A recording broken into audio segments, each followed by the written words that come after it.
Shalom, Assalamualaikum warahmatullahi wabarakatuh.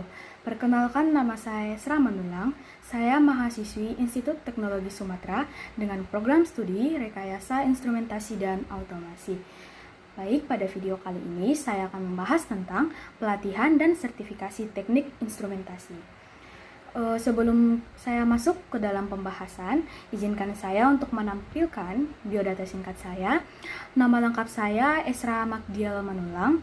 Tempat tanggal lahir saya Lumban Panopa 19 Mei 2006. Jenis kelamin saya perempuan. Asal sekolah saya SMA Negeri 1 Siborong-Borong. Dan kebetulan saya tamatnya dari SMA itu pada tahun 2024.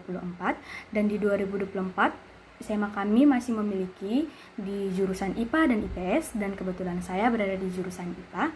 Asal daerah saya dari Sumatera Utara, Tapanuli Utara, dan NIM saya 125490066. Program studi Rekayasa Instrumentasi dan Automasi. Hobi saya bernyanyi dan healing atau jalan-jalan. Baik, kita masuk ke dalam pembahasan kita, yaitu pelatihan tujuan atau tujuan pelatihan. Itu yang pertama. Apa sih itu tujuan pelatihan ini? Supaya kita dapat memahami konsep dasar instrumentasi dan komponennya. Dan juga kita dapat menguasai jenis-jenis sensor dan transmitter yang umum digunakan. Dan yang ketiga, kita mampu melakukan pengukuran dan kalibrasi alat instrumentasi.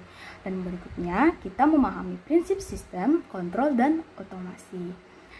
Baik, untuk slide berikutnya, yaitu outline materi pelatihan. Yang pertama itu pengantar pengukuran dan instrumentasi di industri. Yang kedua, menyiapkan implementasi pemeliharaan peralatan. Dan yang ketiga, menyiapkan dan menginterpretasikan instrumen drawing. Keempat, memasang dan melepaskan peralatan instrumentasi. Berikutnya, memelihara peralatan instrumentasi. Dan yang berikutnya, studi kasus dan juga ada di diskusi. Baik, sebelumnya tantangan revolusi. Apa tantangan revolusi? Tantangan revolusi industri 4.0. Yaitu pada tantangan ini, pada saat ini kita sudah mengalami era industri 4.0 ini ya, dan di mana era ini teknologi digitalnya mengalami perubahan ekonomi yang sangat besar. Kalau kita bandingkan dengan industri 1.0, yaitu pada tahun 1784, yaitu berada di abad yang ke-18, dan industri 2.0, yaitu pada tahun 1870, dan ini di abad yang ke-19, dan industri 3.0 ini pada tahun 1969, dan industri 4.0 ini yaitu pada zaman sekarang, perkembangan sekarang di tahun kita sekarang, yaitu pada abad yang ke-21, di mana abad yang ke-21 ini mengalami perkembangan yang sangat besar. Dan apa saja sih era-era yang ada di tantangan revolusi industri 4.0 ini? Kita dapat lihat yaitu ada di tantangan revolusi industri 4.0, yaitu revolusi industri yang ke-1 atau abad ke-18, yaitu ada pada era pertama penemuan mesin uap menggerakkan industri. Revolusi industri yang kedua, abad yang ke-19, tenaga listrik merubah industri. Revolusi industri ketiga, abad yang ke-20, yaitu pada era yang ketiga penemuannya TI, komputasi, dan komunikasi. Revolusi industri keempat, yaitu abad ke-21, yaitu penemuan sistem cerdas ya. Karena zaman-zaman sekarang ini kita lihat ada seperti contohnya AI ya. Jadi sistem cerdas ini memungkinkan konvergensi dunia digital dan fisik, seperti itu contohnya Internet of Things, data, people, dan service. Dan jika kita mengurutkannya, yaitu di penemuan pertama mekanisasi, dan yang kedua elektrifikasi, ketiga otomasi, dan berikutnya ada otonomi. Baik, yang berikutnya kita lanjut ke dalam inti revolusi industri 4.0. Kalau kita identifikasi di revolusi 4.0 ini secara sesuatu Yang dapat kita lihat yaitu yang seperti everything online atau dunia maya, yaitu yang seperti kita sekarang. Kita juga terutama mahasiswa ya, itu everything online atau dunia maya, kita menggunakan internet atau menggunakan dunia online ya. Dunia online seperti kalau kita belajar itu bisa digantikan dengan Zoom ya. Kalau contohnya dosennya itu berhalangan untuk masuk dalam kelas, kita juga akan digantikan dengan yang namanya online. Yang kedua itu ada digital economy, yang ketiga ada Internet of Things, dan yang keempat ada artificial intelligence, yaitu AI.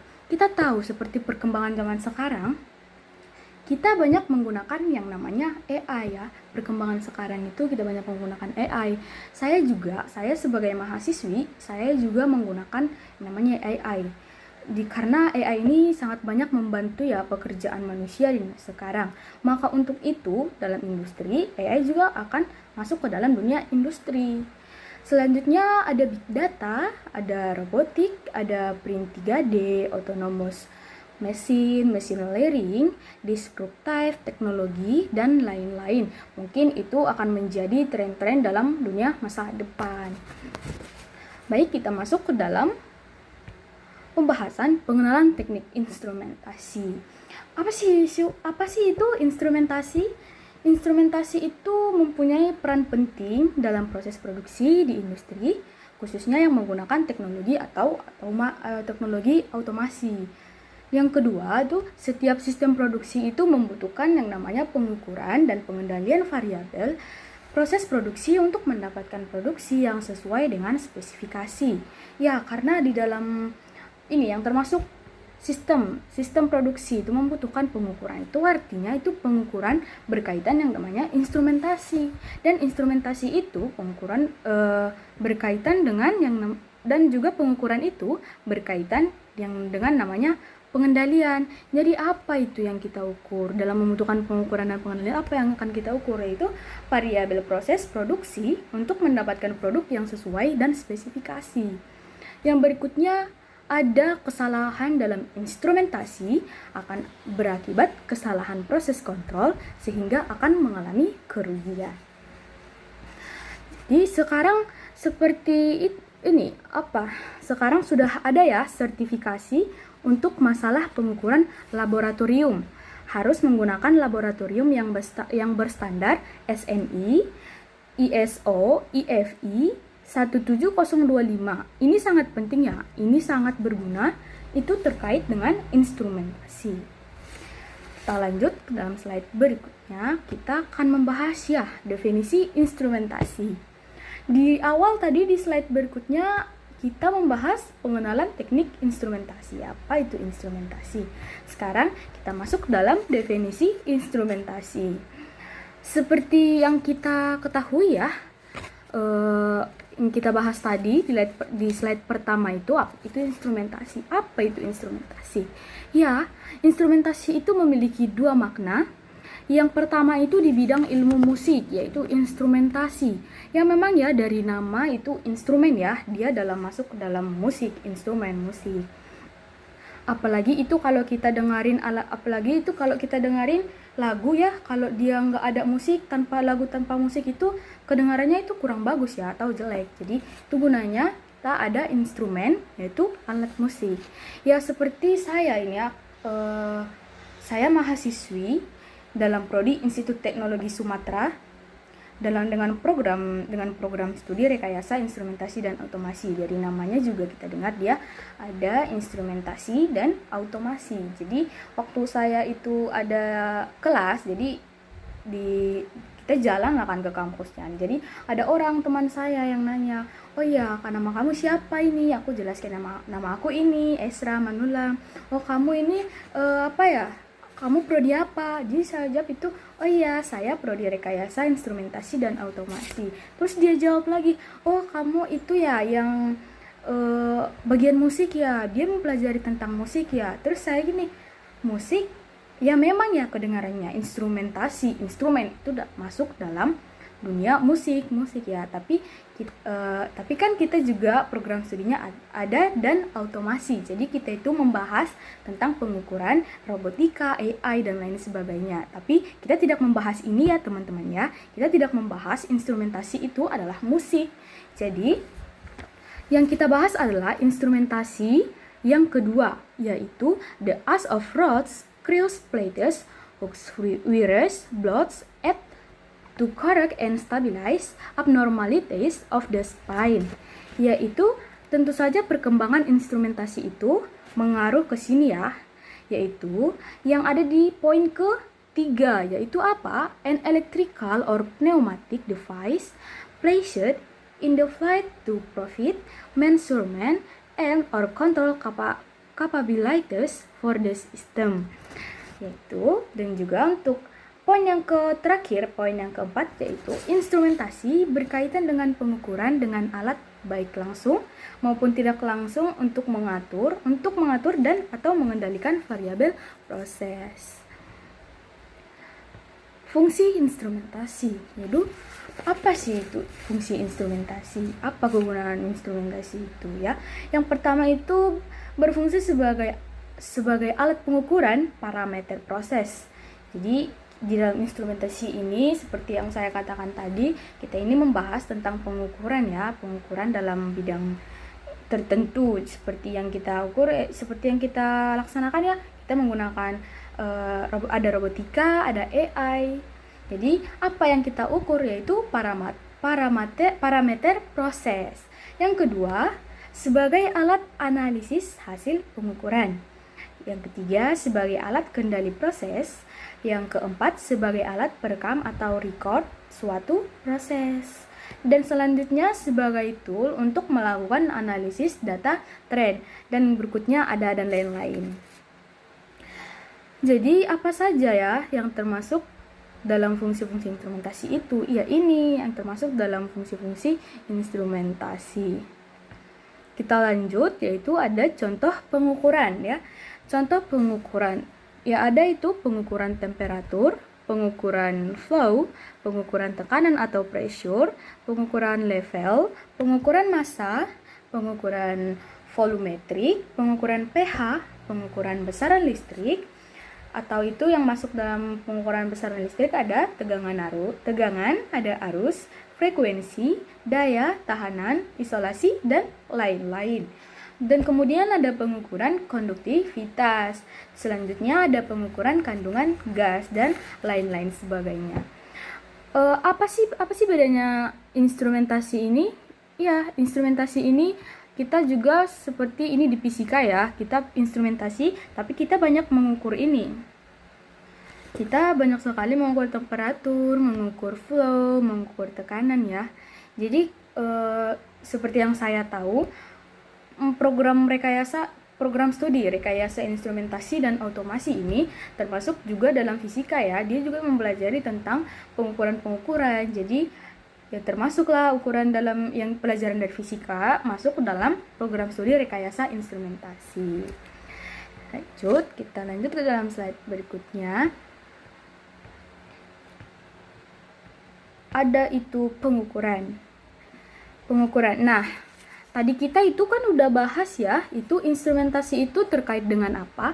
Instrumentasi itu terkait dengan pengukuran, dan pengukuran terkait dengan pengendalian. Jadi terkait dengan masalah pengukuran apa sih istilah-istilahnya itu ada di alat ukur atau meter, dan juga transmitters, ada recorders, ada sensor, indicators, data loggers, ada transducer, ada display, ada data execution system, yaitu dimana kalau sensor ini sebagai pendeteksi ya, sensor sebagai pendeteksi, dan juga transducer sebagai mengubah. Transducer itu berfungsi sebagai mengubah. Kembali lagi kita dalam faktor penting pengukuran, yaitu kita dalam pengukuran itu selalu berkaitan dengan angka ya, atau nilai ya pastinya. Itu yang faktor penting pengukuran, itu ada angka atau nilai pengukuran yang ditunjukkan alat ukur. Karena setiap kita ini melakukan pengukuran apa saja itu pasti dengan angka, pasti ada angka, pasti ada nilai. Seperti apa? Kita mengukur apa? Itu seperti mengukur temperatur, pressure, level, dan lain sebagainya.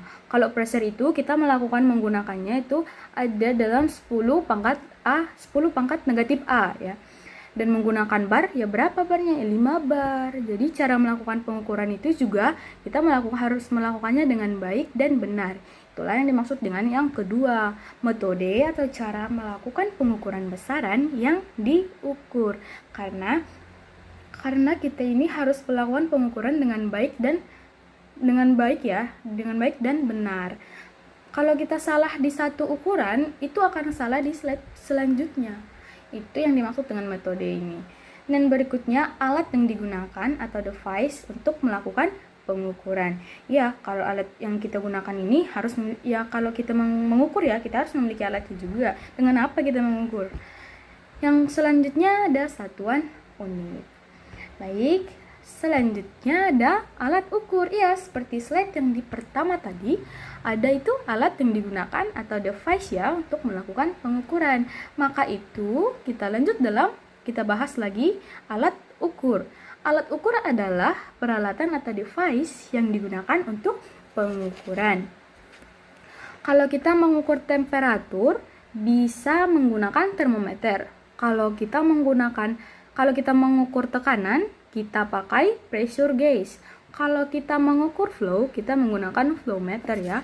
Jadi alat-alat ukur tersebut ini gambar, kita bisa lihat ya gambarnya.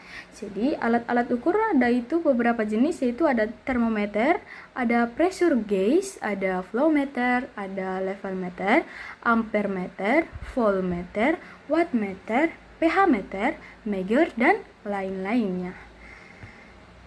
Baik, kita lanjut. Dalam slide berikutnya ada itu satuan pengukuran. Satuan pengukuran yaitu alat ukur adalah peralatan atau device yang digunakan untuk pengukuran. Sama ya di slide yang pertama tadi ada ya, slide sebelumnya ya ada. Jadi ini satuan pengukurannya juga ya, ada itu Celsius, Fahrenheit, Reaumur, Kelvin, dan lain-lain. Yang ini diingat aja, yang ini ya, kita harus ingat ini juga dalam melakukan pengukuran. Untuk selanjutnya ada Celsius ya. Celsius, Fahrenheit, Reaumur, Kelvin, dan lain-lain. Yang kedua itu ada PSI, bar, ATM, kilogram per meter. Berikutnya ada ampere, MA, KA, ada volt atau itu adalah FV, KV, dan MV. Dan berikutnya juga ada watt, itu ada MW, ada GW, KVA atau KVAR, ada pH 1, 2, 3, dan lain sebagainya, seterusnya ya. K ohm dan juga ada M ohm, ada liter per detik, dan ada juga meter, sentimeter, dan inci, dan juga dan lain-lainnya ya. Dan juga kita dapat lihat di Celsius, Fahrenheit, Reaumur, Kelvin, dan lain-lainnya ini ya. Untuk satuannya ini kita dapat lihat, yaitu di beberapa perusahaan ini ada senang yang menggunakan Celsius, dan juga di perusahaan Amerika senangnya menggunakan Fahrenheit, dan beberapa perusahaan juga senang menggunakan Reaumur ya. Dan Reaumur juga itu banyak dipakai itu di Eropa Timur ya kalau nggak salah. Iya, ada di Eropa Timur. Baik, kita lanjut lagi di slide berikutnya. Ada itu satuan pengukurannya ya, ada satuan pengukuran yang ini kita ingat ya, ini juga perlu kita ingat, yaitu ada besaran, satuan, dan simbol. Besarannya jarak, satuannya meter, simbolnya M. Besarannya massa, satuannya kilogram, simbolnya kg. Besarannya waktu, satuannya detik, simbolnya S. Besarannya arus listrik, satuannya ampere, dan simbolnya A. Besarannya ada arus listrik, satuannya arus listrik, tadi ada satuannya waktu satuannya detik, dan simbolnya S. Yang selanjutnya ada besarannya arus listrik, satuannya ampere dan simbolnya A. Besarannya temperatur, satuannya Kelvin, simbolnya K. Besarannya intensitas penerangan, satuannya candela, simbolnya CD. Besaran yang terakhir yaitu ada jumlah molekul, satuannya mole dan simbolnya mol. Kita lanjut lagi. Ini ada satuan pengukuran ya. Ini juga kita perlu ingat aja, baca, ingat ya. Di sini ada besaran fisikanya, ada besaran fisika, satuan simbol dan turunan. Itu yang pertama ada frekuensi, satuannya hertz, simbolnya Hz, turunannya S pangkat 1, besaran fisikanya Force, satuannya Newton, simbolnya N, turunannya kilogram meter per sekon. Ada pressure atau stress ya, bisa stress, satuan Pascal, PA, Nm kuadrat. Ada works, joule, J, Nm, daya, watt, W, J per sekon, electric chair ya, kolom, C dan AS, elektrik potensialnya volt, V, W per A. Elektrik kapasitansnya Farad, V, C per V. Elektrik kondustansnya ada Siemens, S pangkat 1. Berikutnya ada magnetic flux, Weber, WB, dan VS. Magnetic flux density ada Tesla, satuan maunya Tesla, simbolnya T, turunannya WB per meter kubik. Inductance Henry, AH, VS per A.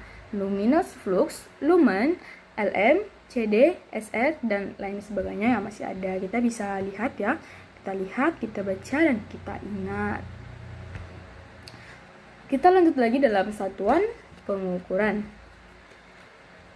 Satuan pengukuran, apa itu satuan pengukuran? Satuan digunakan untuk memudahkan komunikasi antara engineering dan pihak-pihak yang berkepentingan agar mudah memahami suatu sistem. Ada itu di beberapa satuan yang digunakan, yaitu ada British Unit, CGS, Satuan Internasional atau SI, dan juga ada ANSI. Yang pertama itu komunikasi siapa saja ini? Komunikasi engineering. Biasanya tugasnya melakukan perencanaan pengembangan sistem. Sebenarnya itu ditanggung oleh siapa ya? Sebenarnya itu tugas-tugas yang pertama. Ada yang pertama, engineering itu biasanya tugasnya melakukan perencanaan pengembangan sistem. Dan yang kedua itu ada teknisi ya. Tugasnya melakukan pemasangan, instalasi, pemeriksaan, dan pengujian. Tapi sebenarnya itu tanggung jawab siapa? Itu tanggung jawab dari engineering. Tapi dia dilakukannya, yang melaksanakan itu teknisi dalam dunia pekerjaan atau di lapangan kerja. Dan juga kalau begitu, yang untuk melakukan pemasangan ini kontraktor yang sebenarnya. Tapi kontraktor itu juga memerlukan yang namanya teknisi. Baik, dalam slide berikutnya kita akan membahas standar pengukuran. Standar pengukuran ini ya. Standar pengukuran.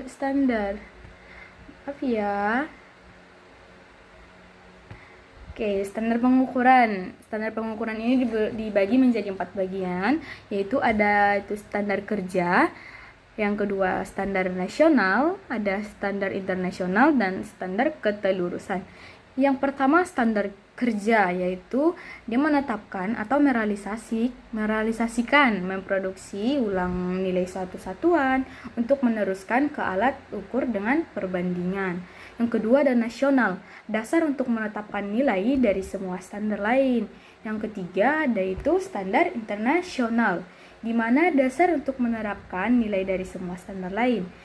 Yang berikutnya ketelurusan, di mana proses penurunan alat dibandingkan dengan standar nasional. Lanjut ke slide berikutnya, itu kode dan standar instrumentasi. Standar yang paling banyak dipakai itu ini ya, yang paling banyak dipakai itu nih ada ANSI, ASME, ISA, ISO, JIS, IEC, ASTM, NEMA, NETS, IPCA, IPCEA, NVPA, IEEE, API, IP, CENELEC, CEE, NELEC, dan juga ada AGA ya. Tapi khusus untuk instrumentasi yang paling digunakan, yang paling sering digunakan, yang paling banyak digunakannya itu ada di ISA, Instrumentasi Society of America. Kenapa? Kenapa kita mengikuti standar Amerika? Ya karena Amerika itu hampir semua teknologi itu yang menginisiasikan itu ada di Amerika, dan pemain-pemain besarnya itu ada di bidang instrumentasi itu referensinya dari Amerika, dari sana. Baik, untuk selanjutnya juga kita akan membahas blok diagram pengukuran, yaitu blok diagram pengukuran, blok diagram sistem pengukuran itu ada di medium ya. Medium yang pertama yaitu input measurement ya, yang menjadi input melakukan pengukuran. Yang kedua itu ada sensor transducer, itu merasakan atau mengubah. Yang ketiga ada signal conditioning, yaitu mengondisikan dan yang akan ditampilkan yaitu seperti indikator, komputer, record, proses, dan controller. Kita akan bahas lagi di pembahasan yang kedua, ada itu istilah dalam pengukuran. Istilah dalam pengukuran ada yang pertama ada accuracy, yaitu keakuratan ya, keakuratan. Yang kedua ada sensitivity, atau itu yang dimaksud dengan sensitivitas. Ada precision atau presisi, ada rank atau juga disebut dengan rank, ada subdivision, error atau kesalahan, galat atau gagal, dan ada hysteresis, ada stability, ada linearity, ada repeatability, dan lain-lain. Akurasi, apa kegunaan akurasi? Akurasi ini dekatnya hasil pengukuran dengan nilai sebenarnya. Akurasi biasanya dinyatakan dalam bentuk percent error atau dalam kurung percent of error. Merupakan toleransi maksimum terhadap kesalahan. Dapat dinyatakan dalam percent error of reading atau dalam bentuk error full scale atau skala penuh. Yang berikutnya biasanya itu dikenal dengan istilah ketelitian. Jadi di akurasi inilah kita melihat dia ketelitian kita dalam melakukan pengukuran tersebut ya. Lanjut dalam presisi. Presisi yang pertama presisi atau ketajaman.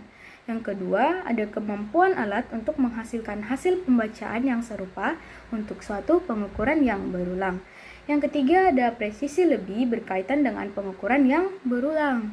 Yang terakhir ada pengukuran yang dilakukan pada pagi hari untuk objek yang sama dengan kondisi yang sama. Jika diukur pada siang atau malam hari, maka hasilnya akan tetap konsisten. Oke, baik, sekian dari hasil presentasi saya, hasil video yang saya sampaikan. Semoga bermanfaat untuk kedepannya. Dan izinkan saya untuk memberikan sebuah kata-kata ya, karena kita sudah siap melaksanakan video atau presentasi yang saya lakukan, yaitu sensor dan akuator bekerja sama mengontrol sistem dengan akurasi tinggi. Instrumentasi dan otomasi menjadi tema, membuat teknologi lebih maju dan canggih jalannya. Terima kasih atas kesempatan untuk berbagi informasi. Saya berharap dapat bertemu lagi di lain kesempatan. Maaf jika saya memiliki kesalahan dari tutur kata saya, dari cara bicara saya, dari mimik wajah saya, dari postur tubuh saya. Mohon maaf. Sampai berjumpa kembali. Terima kasih. Shalom. Assalamualaikum warahmatullahi wabarakatuh.